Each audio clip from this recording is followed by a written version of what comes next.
Dios les bendiga, hermanos. Muy buenos días, tardes, noches. No sé en qué momento están viendo esta clase, pero que Dios me los tenga muy bien. Y si, bueno, están pasando por momentos difíciles, igualmente no desfallezca. Sabemos que su mano siempre nos sostiene, lo hemos cantado, esa alabanza nos gusta, de tu mano me sostiene, tu espíritu me alienta y siempre en victoria tú me llevarás.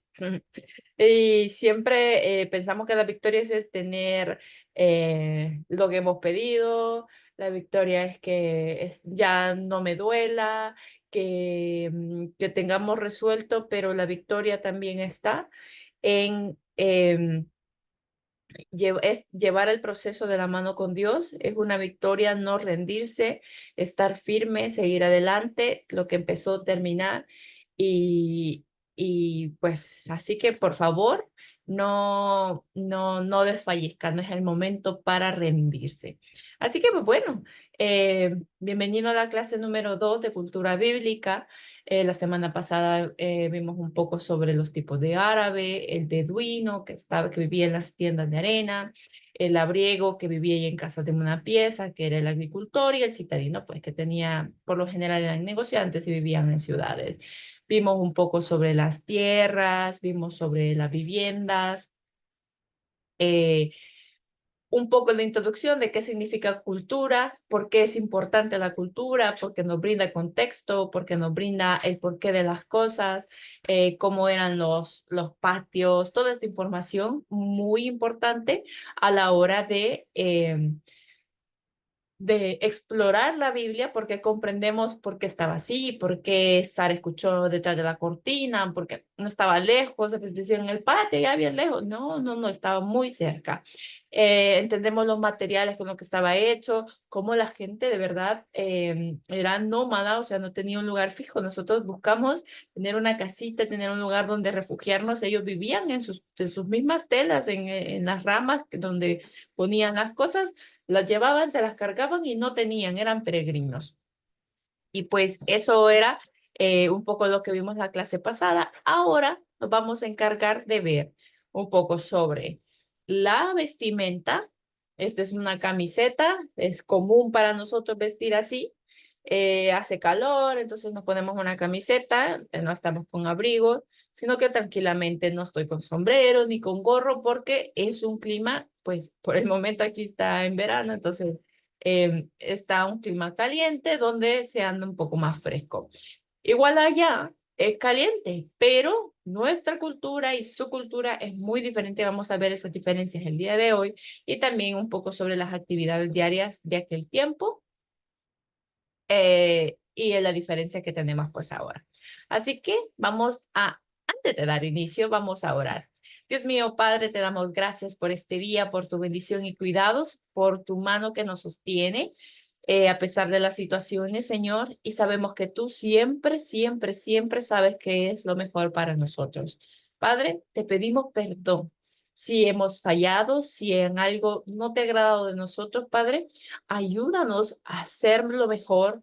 Escuchaba ahora en una predicación que tu naturaleza, cuando ya te hemos hecho nuestro Padre, Padre y Jesús, mora en nosotros, el Espíritu Santo vive en nosotros, la naturaleza de Jesús vive dentro de nosotros y podemos vencer todo esto en lo que hemos fallado.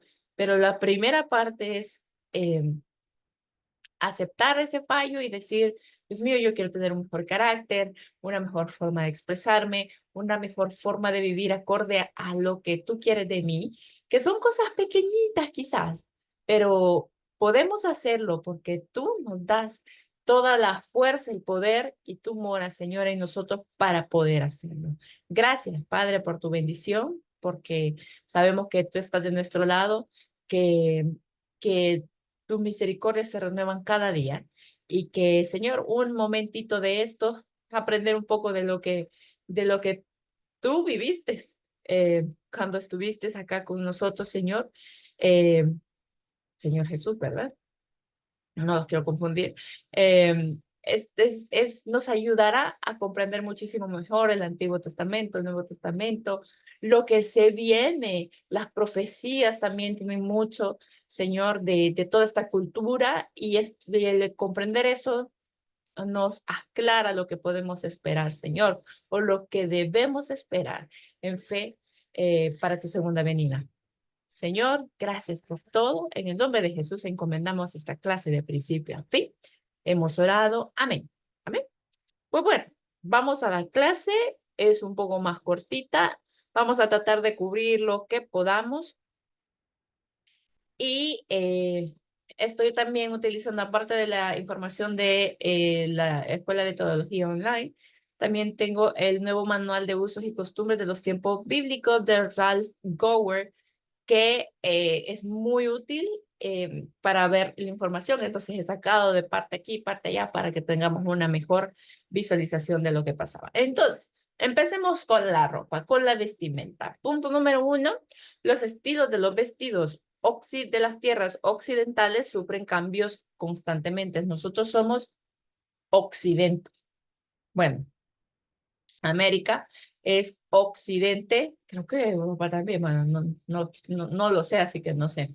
Pero se entiende que occidentales son las personas que viven en América, que cambian las vestimentas fácil, nos seguimos modas, hay que estar de moda las faldas, hay que estar de moda pintarse el pelo, hay que estar de moda. Ellos no tienen ese tipo de cambios, sus vestidos han evolucionado en telas y cosas así, pero si usted ve ahora, pues la vestimenta eh, oriental, estamos hablando ya de personas de Oriente, que es la zona donde está Israel, Palestina y también todas estas árabes, más bien, ellos pues todavía están igual. Dos, por el contrario, en los países orientales, la manera de vestir actual es casi la misma de hace siglos, casi, no igual, casi. Tres, el vestido predominante en Palestina en los tiempos modernos es tal como era en las épocas en que se escribió la Biblia. Vamos a ver un poco de eso y empezamos. Voy a quitarte por aquí. Dice, el vestuario de una persona de los tiempos bíblicos era parco. Debajo de la túnica, tenemos un ejemplo aquí, se llevaba no siempre un calzón y ello quedaba completamente por algún tocado en la cabeza. Y el calzado y el manto eran optativos, podían andar con manto o no, y pues si tenían económicamente dinero para sandalias, pues entonces se ponían. Las ligeras variaciones de este constante cambio durante los tiempos consistían en color, material, estilo, más que en la forma básica, debido a que este tipo de vestimenta era el más adecuado para un clima así de cálido como el desierto. Pablo emplea túnica ceñida en la cintura por un cinto como metáfora del estilo de vida del pueblo escogido de Dios, o sea, de los antepasados.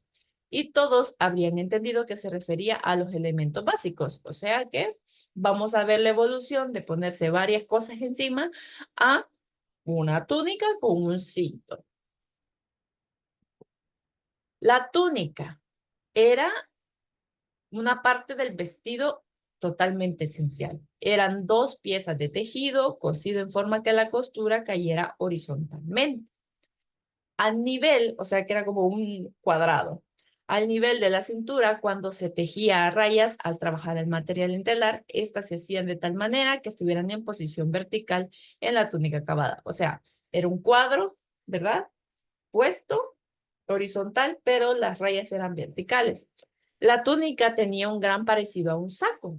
Se cortaba una abertura en forma de V para la cabeza y en las esquinas se hacían unos cortes para dejar pasar los brazos, o sea, literal el saquito. El tejido podía ser de lana, lino e incluso algodón, según las posibilidades económicas de su dueño. Las túnicas de saco o silicio, que se recuerdan de qué era de piel de cabra. Eran muy incómodas, provocando irritaciones en la piel. Por ello, se llevaban en épocas de duelo y arrepentimiento. Entonces, aquí vemos un poco, la puse para que vean como las variaciones de vestimenta. Vemos, esta es es una foto moderna, claro, ¿verdad? No vamos a tener fotos de aquellos tiempos, pero la interpretación es un poco así. Aquí está la túnica que está encima. Estos son mantos que llevaban. Si se fijan, aquí está la túnica de este señor también. Aquí ya tienen cuellos, pero estamos hablando de que los que están adelante son otra categoría de personas, pero si nos fijamos en las personas de atrás, tenían cuello en V, eh, y se ven sencillos. Entonces, cuando hablamos de la túnica, lo básico era tener sencillamente un trozo de tela que tuviera espacio para la cabeza, los brazos, era cuadrado y con el cinto se lo ponían. Aquí se ve como, aquí le han hecho claramente a Jesús, esta persona que quiere interpretar a Jesús, ¿verdad? Una vestimenta un poco más actualizada, con tirantes, etcétera. Pero bueno. ¿Qué pasa? Tenían, entonces, la vestimenta consistía en partes importantes. Túnica interior, que era la que se usaba como un calzón, que fue lo que leímos. Bien, la de un pequeño pañete que rodeaba los lomos. Pedro llevaba un calzón cuando estaba desnudo, o sea que era un trapo blanco adentro, ¿no? O despojado de su ropa para trabajar en la barca de pesca de su familia. Jesús fue crucificado vistiendo solo calzón, porque los soldados ya se habían apoderado de su. El vestido de Jesús sobre el que los soldados echaron suertes era la túnica interior confeccionada sin costura, probablemente hecha por las mujeres que los servían. Ahora tenemos la túnica exterior. Tenemos dos capas: calzón, túnica interior y túnica exterior. En los tiempos bíblicos había una túnica más suelta y más larga, que es la que se ve de colores, ¿no? A veces se usaba, pero no por la gente común.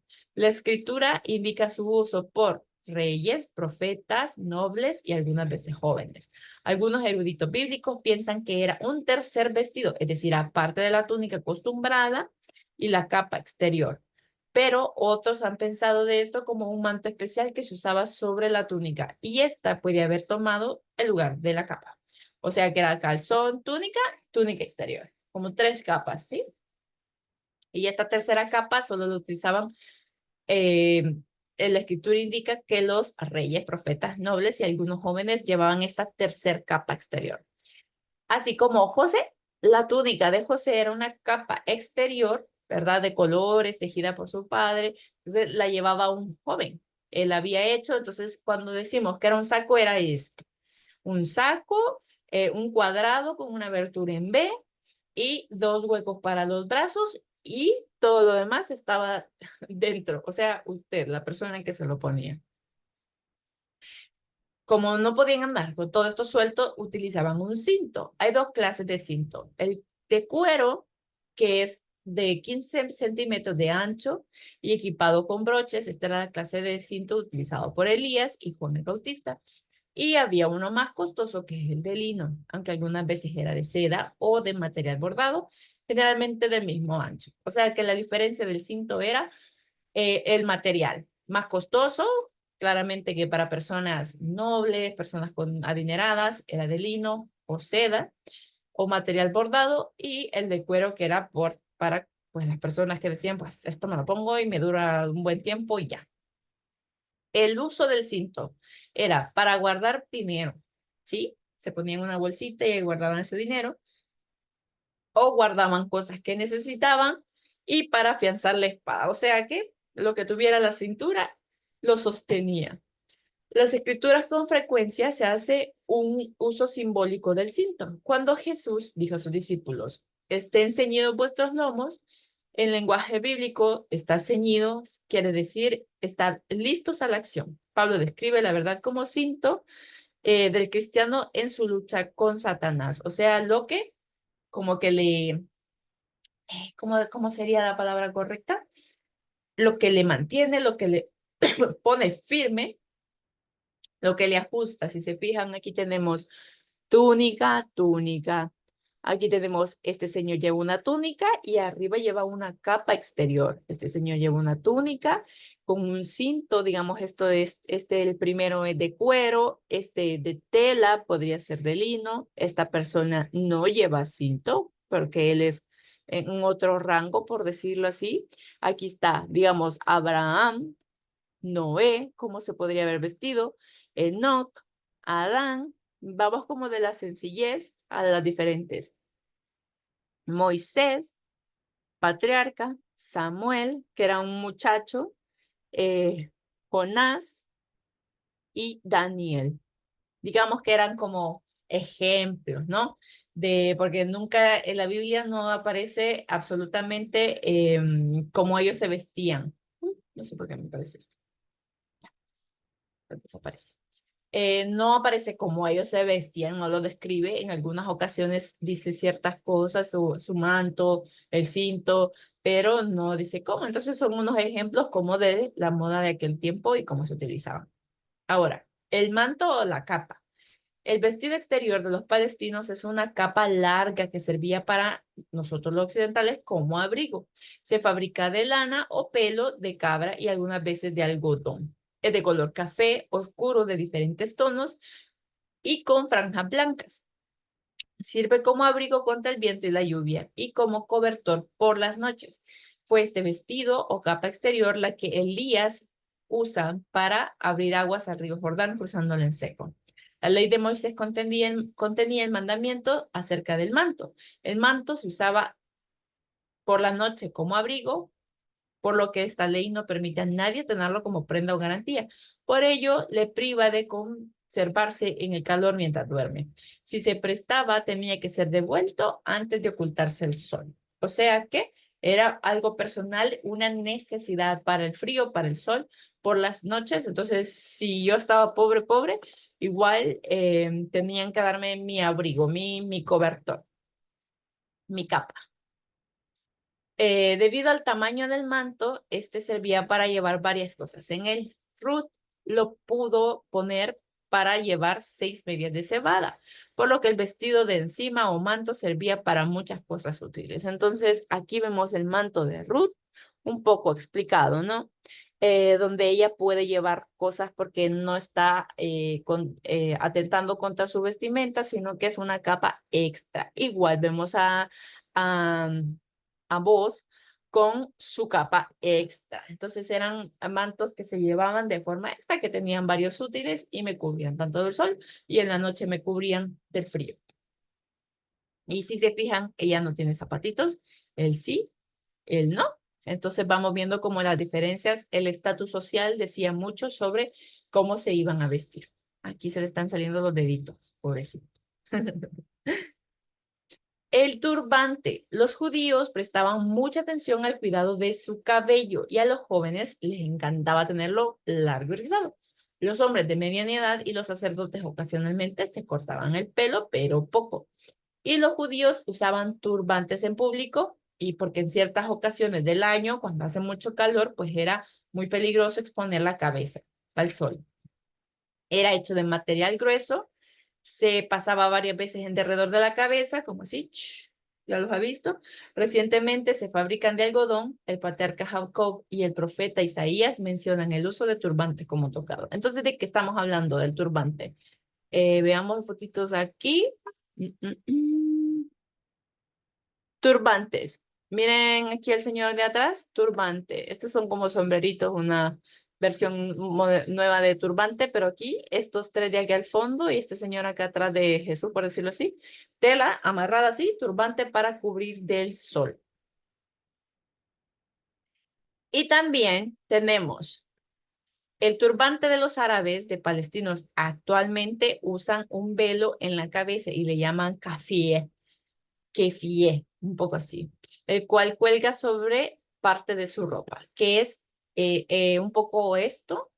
Esto fue lo que encontré. Aquí está el señor, es como la otra versión del turbante, que esta es árabe, donde se tapan la cabeza y se la sostienen, ¿no? Y pues usted reconoce este logo, es de Palestina, y ellos tienen el manto que tiene significado. Estas rayas significan el patrón de la hoja de la oliva, que representa la fuerza, la resiliencia y la perseverancia.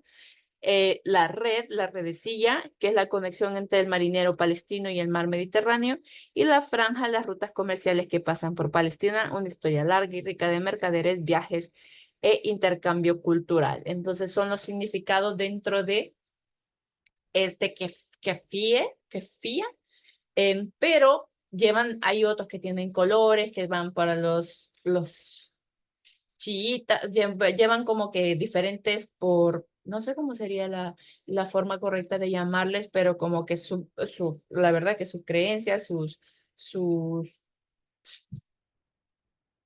como sus estatutos de lo que creen y a quién pertenecen, cambia el color de su turbante, ¿sí? Entonces usted va a ver de colores rojos, va a ver de colores negros, va a ver de este tipo, va a ver de diferentes, si usted pues se pone un poco a buscar y si alguna vez pues tiene la oportunidad de ver un poco sobre lo que es hoy, que era mañana, que era ayer, perdón, bueno, lo que va a ser mañana, ¿no? Pero sobre qué significa, un poco también lo que ellos creen, ¿no? Aquí se demuestra un poco en lo que ellos están concentrados y lo que lleva en su cabeza puesto. Ahora, ¿qué pasa con los piececitos? Como dijimos, la gente que no tenía dinero usualmente andaba descalzo, pero algunas personas llevaban las sandalias sencillas, que eran piezas de cuero que cubrían la planta del pie y pues se fijaban como una gina y ponían lazos que se pasaban a través de la suela y el dedo gordo para atar en el tobillo.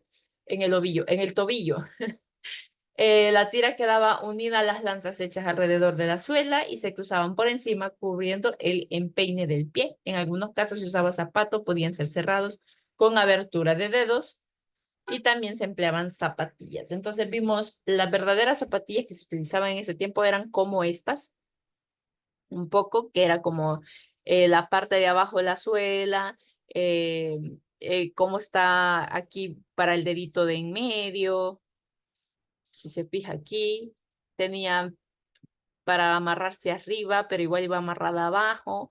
Un poco estas son de las que se han encontrado arqueológicamente, como eran las sandalias en aquellos tiempos, claramente, que van a haber diferenciaciones entre lo que vemos, las sandalias que conocemos hoy, con lo que era antes. Tenemos tecnología nosotros, cosas que se mejoran, se hacen mejor, entre comillas.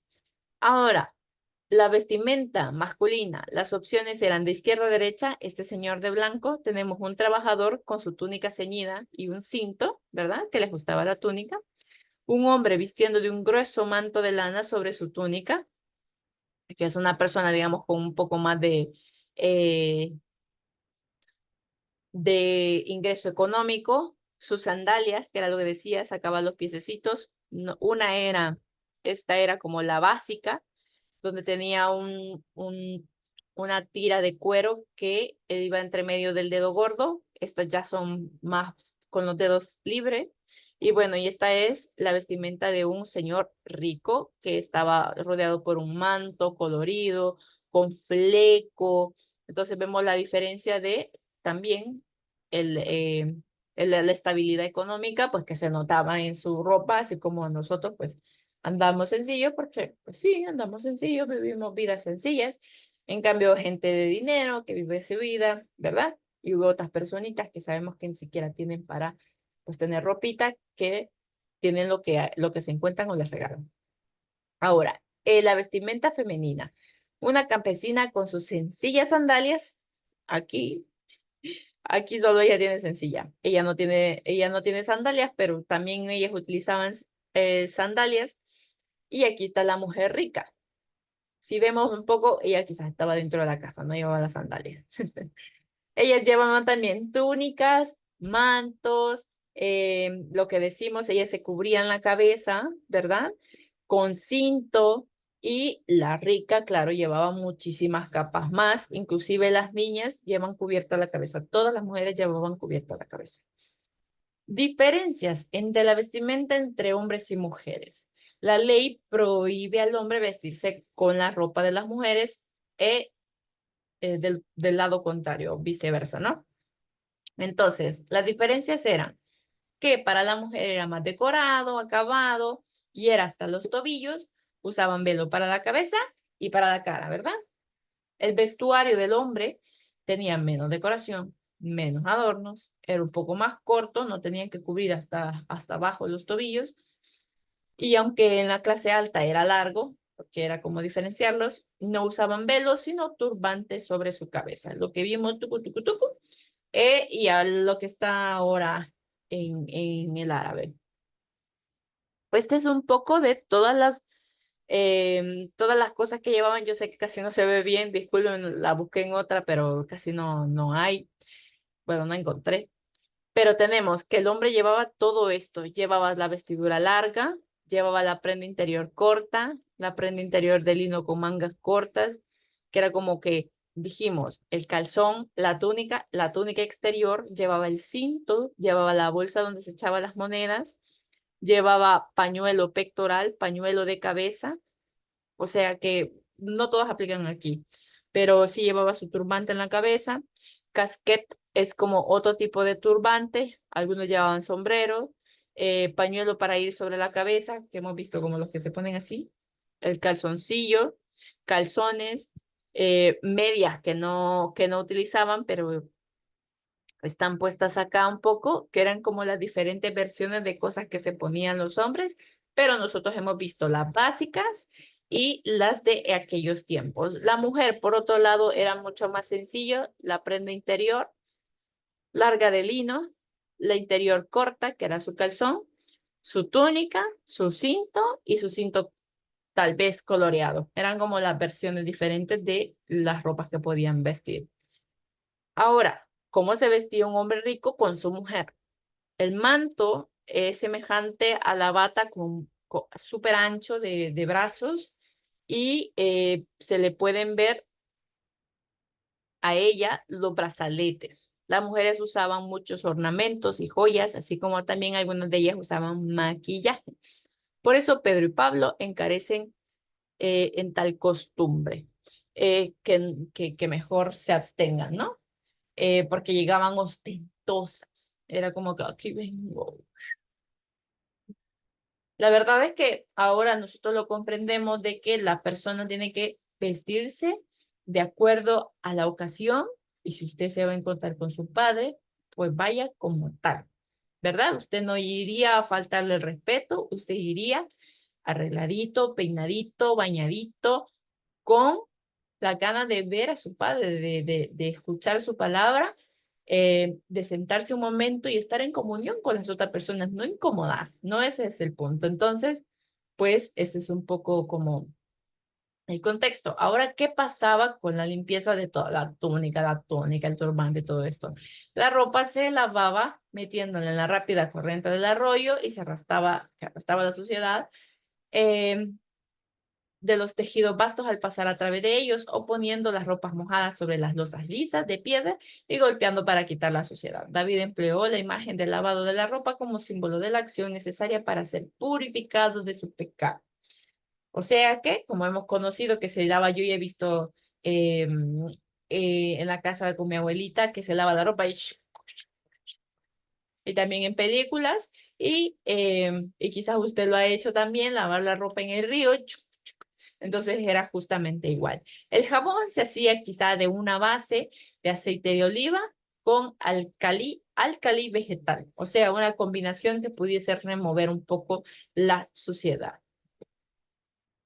¿Cómo se vestía el Señor Jesús? A ver, nosotros tenemos una imagen que nos ponen, pero de acuerdo al contexto político, cultural e histórico de la situación, él debe de haber usado siempre un turbante, probablemente blanco. Llevaba su cabello largo, eso sí, su barba sin rasurar, su túnica interior era una pieza sin costura, por lo mismo era de algún valor, probablemente le había sido obsequiada por alguna de las mujeres. El manto no podía ser rojo porque el rojo era militar, quizá era azul porque el azul era entonces común, o bien pudo haber sido simplemente blanco, con rayas cafés y en sus esquinas, las franjas que ordenaba la rey mosaica. ¿Va? Usaba un cinto cuando viajaba de lugar en lugar, llevando un bastón en su mano y también como calzado usó sandalias. Entonces un poco como que hacemos la fotografía de cómo pudo haber sido las ropas de Jesús cuando estuvo entre su pueblo. ¿Cómo se vestían los fariseos? Los fariseos tienen un vestido religioso y usaban dos artículos, los que usaban los judíos, y enfatizaron que era una manera especial que llegó a ser su vestido distinto. Ellos usan una filacteria. Filacteria. Es una costumbre basada en ciertas prevenciones. Los judíos aún la ponen en sus brazos y en sus frentes. ¿Qué llevaba aquí? Pues llevaba las leyes. Ahí adentrito se supone que hay un espacio donde ponen las leyes, y donde la utilizan, se la ponen en los brazos y en la cabeza. Si se fija aquí arribita la tenemos, y igual la tienen. Ellos siempre que van, llevaban pues este elemento. Y aquí es un poco como la muestra de cómo era el manto, que tenía las franjas azules puestas en las esquinas del manto, como mandaba la ley mosaica. Entonces, lo vemos aquí, y de aquí lo vemos en acercamiento, como era un poco las franjas azules que llevaban en su manto. Ahora, mostramos la vestimenta. Creo que nos queda claro que era bastante similar, mujeres y hombres.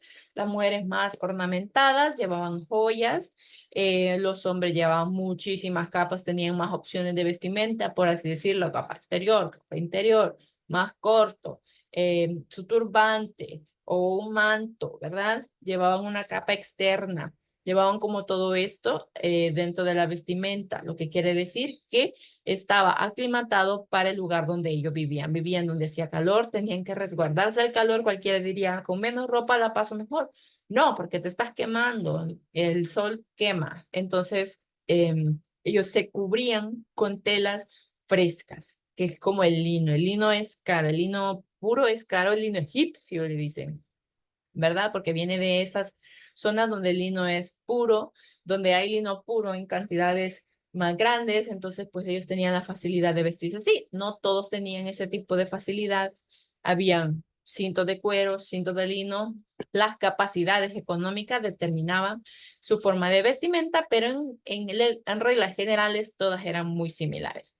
Ahora, ¿qué pasaba con las actividades domésticas? La mayor parte, la gente de los tiempos se levantaba temprano, antes que saliese el sol, para aprovechar al máximo las horas del sol y resguardarse además del calor extremo al mediodía durante el verano. O sea, hacer las cosas tempranito porque en la tarde me guardo. Abraham se levantó muy de mañana para obedecer la orden de Dios de sacrificar. ¿A quién? Pues Isaac. Moisés se levantó muy de mañana para encontrarse con Dios en el monte Sinaí. ¿Ya? Job rendía culto temprano por la mañana. Jesús eh, curaba antes de que saliera el sol. Me comí una uva.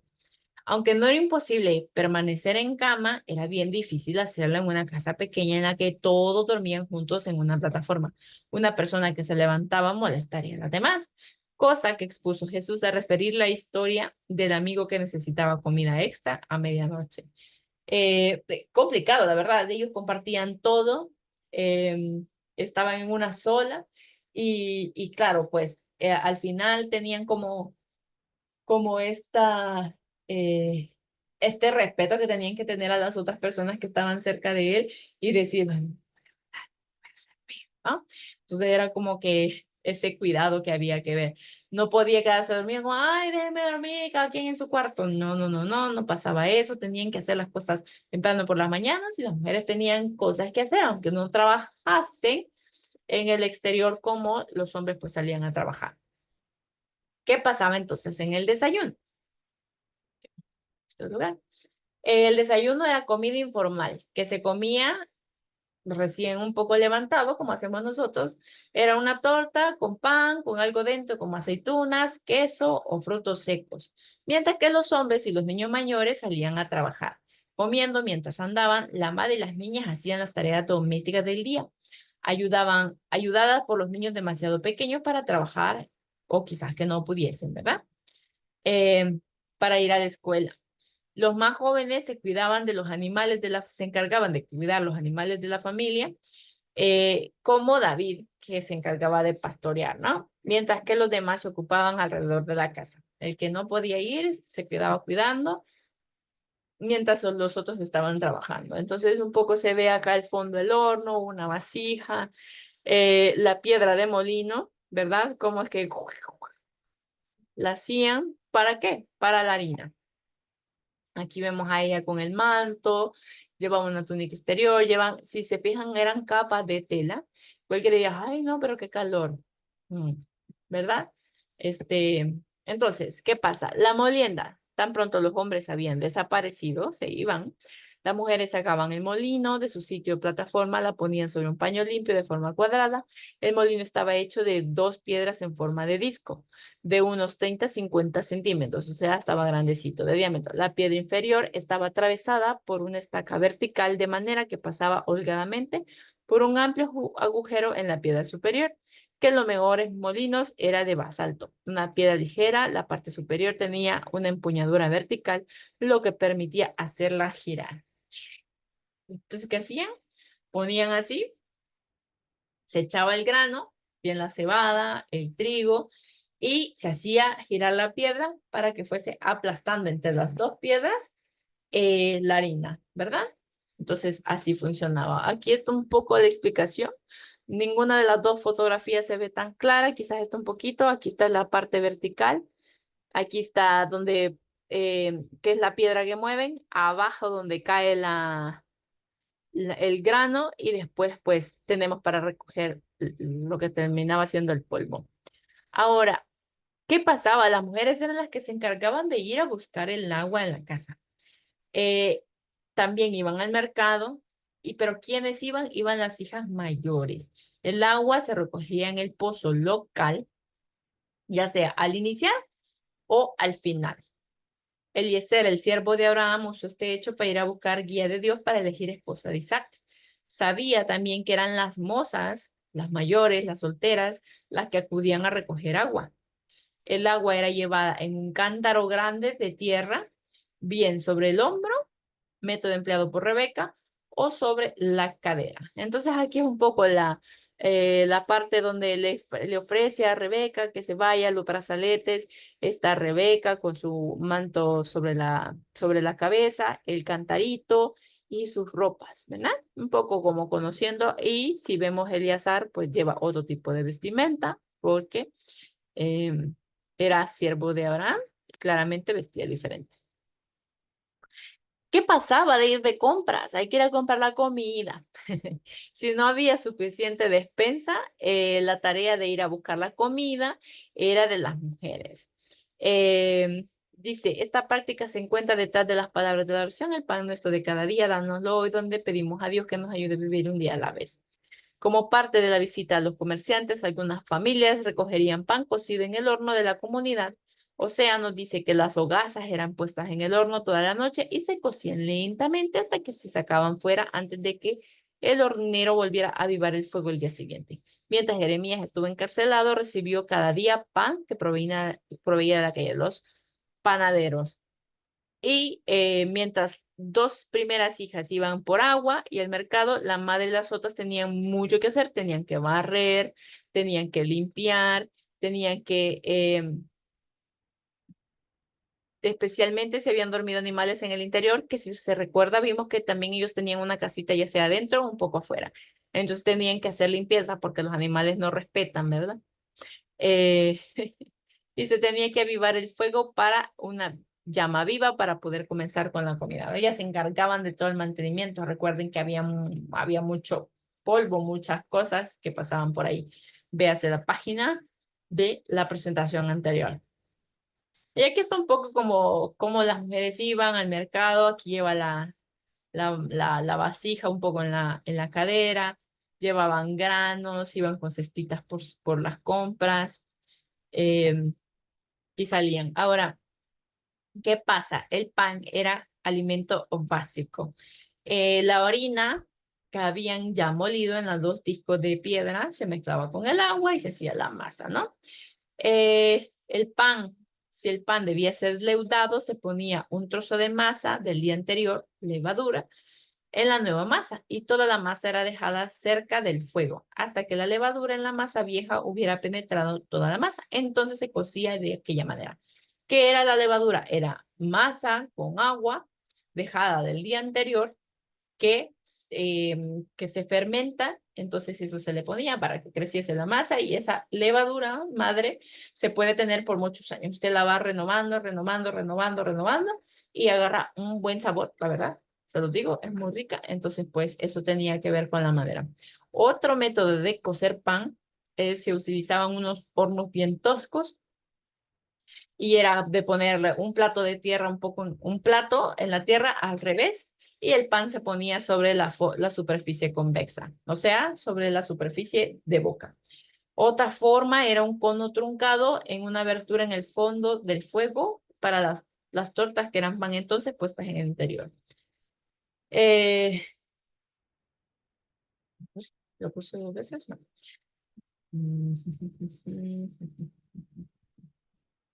Ajá. Las tortas de pan eran entonces puestas en el interior del cono, que en este caso no es un cono como tal, pero ya lo vamos a ver. No fue hasta la época de los romanos que se inventó un horno de loza en el que la caja de fuego estuviera separada del área de hornear.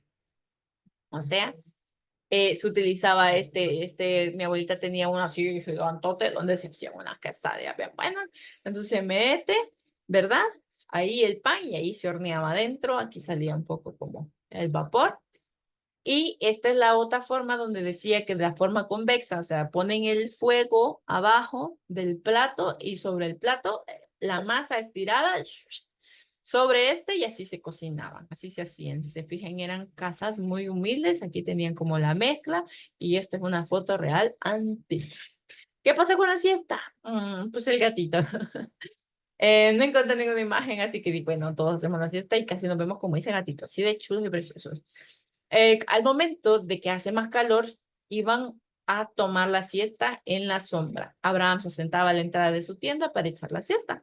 Saúl entró en una cueva con su idéntico propósito. Entonces vemos gente que pues culturalmente echa la siestita después de la comida. Ellos lo hacían específicamente porque el calor era mucho a esa hora, entonces se resguardaban en zonas donde estuviera más fresco para no quemarse.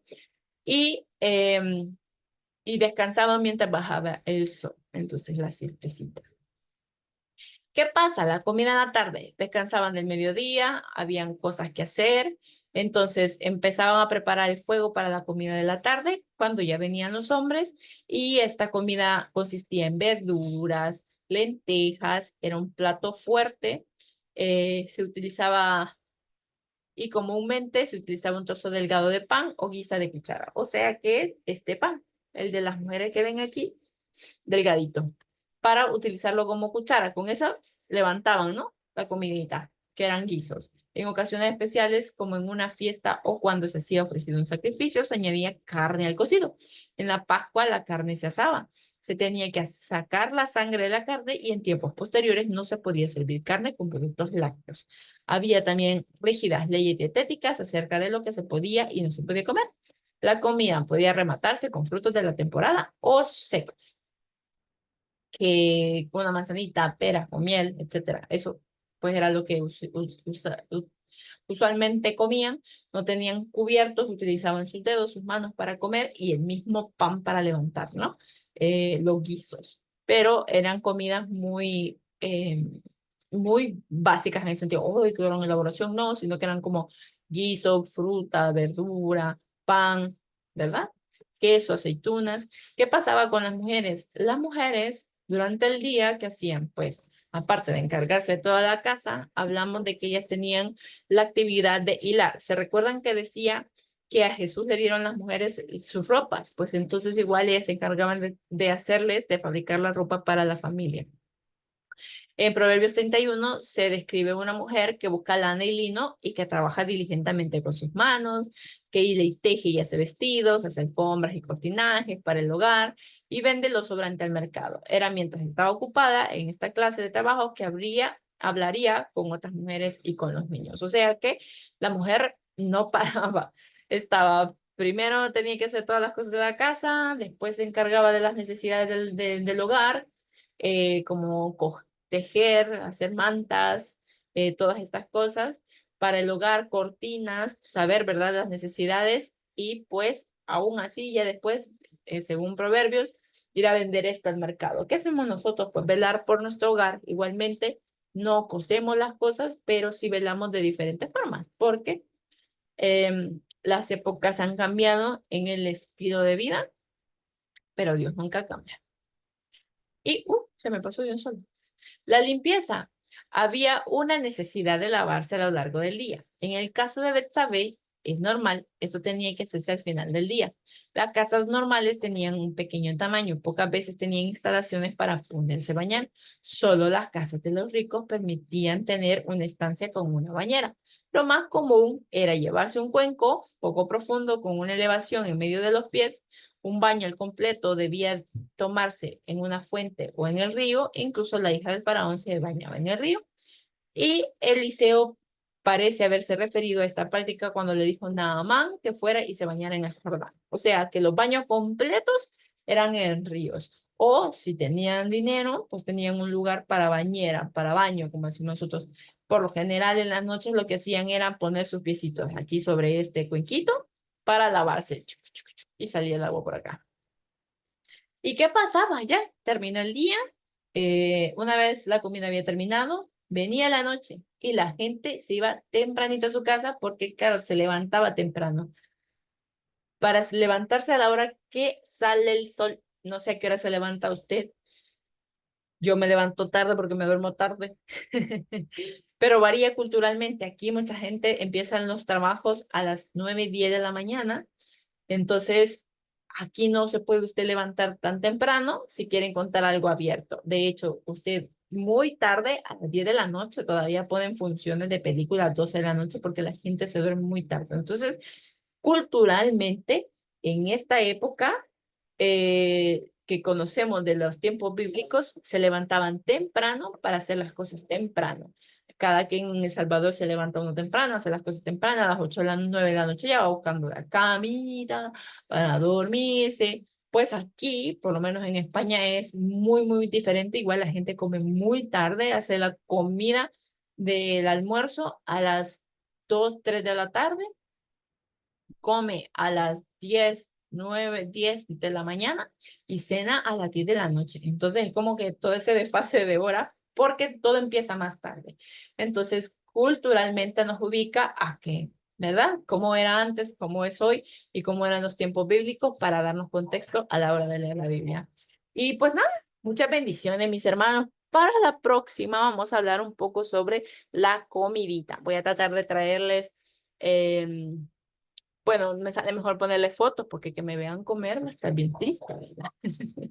Entonces, tratar de ponerle fotitos ahí, pero sí me gustaría que nos coordináramos para que el domingo que lleguen a su clase puedan llevar, compartir algunos aceitunitas, algunos pues pancitos, qué tipo de queso llevaban, yo les voy a comentar para ver. Voy a verlo con mi mamá, a ver qué podemos hacer y nos organizamos para que podamos tener un poco de ver cómo sabe el aceite. Usted ha probado el aceite de oliva frito, pero no ha probado el aceite de oliva, pegarle una cucharada. Esas son cosas que tenemos que hacer porque ellos pues medían la calidad del aceite dándole cucharada. Nosotros vamos, lo compramos y decimos, ah, pues me fríe bien. Y no ese es el punto, sino conocer un poco más sobre qué habla, cómo funcionaban las lámparas de aceite, lo vimos, que el aceite pues salía un humo y cuando ya salía un humo se estaba acabando. Todo esto tiene que ver con la calidad de aceite. Y la oliva, que también pues ya la hemos probado, entonces probarla de nuevo, a ver un poco sobre lo que tenemos a la mano para poder meternos en esa forma de vida donde no había eh, cosas que nosotros tenemos como un bien común, que habían lácteos, pero ellos se restringían de los lácteos, se restringían de muchas cosas que nosotros damos por sentado en nuestra dieta. Ellos tienen kosher, no kosher, el que respeta la ley, el que no respeta la ley, medio kosher, tienen todas estas cosas. No nos vamos a meter tanta profundidad, pero sí queremos conocer un poco de ello. Así que pues eso, mis hermanos, muchísimas gracias por una clase más. Espero que sean de bendición. Yo sé que es un poco más ligero, el contenido es un poco más sí, ¿no? Qué interesante todo eso, ¿no? Pero que nazca ese interés en conocer más de la palabra, en conocer más de su cultura, porque vamos a entender muchísimo mejor lo que estaba pasando, cómo pasaba y por qué lo decían de la forma en la que lo decían. Así que vamos a orar. Señor Jesús, te damos gracias por este día, por esta clase, por tu bendición y cuidado, Señor, porque siempre llevas tú el control de todo lo que pasa y deja de pasar. Padre, te pedimos que esta clase, por más que parezca que no, pero que sea de bendición a nuestras vidas, Padre, para ver también las condiciones en las que vivían. A veces nos quejamos y estamos con muy buenas cosas en casa. Entonces decimos, ay, esta casa, tenemos una casa. Ay, que mi ropa está vieja, tenemos ropa, tenemos todo, tenemos alimento. Ay, que ya me aburrí de los frijoles, tenemos frijolitos. Señor, te pedimos que nos des esos ojos para ver la bendición, porque la bendición es que tú vayas con nosotros, todo lo demás viene y va a estar siempre en constante cambio, pero Señor, que sea siempre en nuestra mirada, fija en ti, ayúdanos por favor, porque no lo podemos hacer, no sabemos hacerlo, estamos quizás acostumbrados a vivir de otras formas. Señor, pero sé tú guiando nuestro corazón a que sea de la forma correcta, acorde a tu corazón, Padre. Gracias por todo, bendecimos a hermana Elba, Dorina, Bianchi, Sandra, Michelle, Ivonne, Víctor, hermano Juan, hermana Carmen, eh, te dije Bianchi, pero espero que no se me quede nadie, Señor, pero te damos gracias por todos y cada una de la vida de ellos. Y también por el que no sé el nombre, escucha las clases y se queda callado. Señor, que seas tú cuidando de sus vidas y que seas bendiciéndole, Señor, por seguir adelante en este esfuerzo que estamos haciendo todos para acercarnos más a ti. En el nombre de Jesús oramos. Amén. Pues eso, mis hermanos, mis hermanas, muchísimas gracias. Eso, quise decir muchísimas gracias por su tiempo. Y nos vemos en la próxima clase. Bendiciones. Y les aviso durante la semana si podemos hacer algo o qué va a pasar. O quizás no puede ser para esta, sino que para la siguiente, para que probemos un poco sobre eso y tengamos un poco de tiempito juntos. Bueno, entre ustedes, yo desde aquí les mando mis abrazotes. Bueno, bendiciones, hermanos. Nos vemos.